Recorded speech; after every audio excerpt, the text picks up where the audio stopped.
Hi, I'm Evie. I'm Ellis. And I'm Estella. Today we are going to show you how to make bird nest cookies.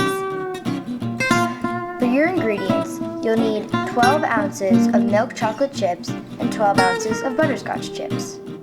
You'll also need 12 ounces of chow mein noodles and 36 egg-shaped candies. Today we're using peanut M&Ms, but you could also use jelly beans. Start by microwaving the chips in 30-second increments until melted. Next, add the noodles and mix until combined.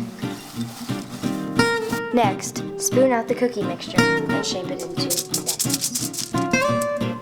After the nests have cooled, place 3 eggs on each nest.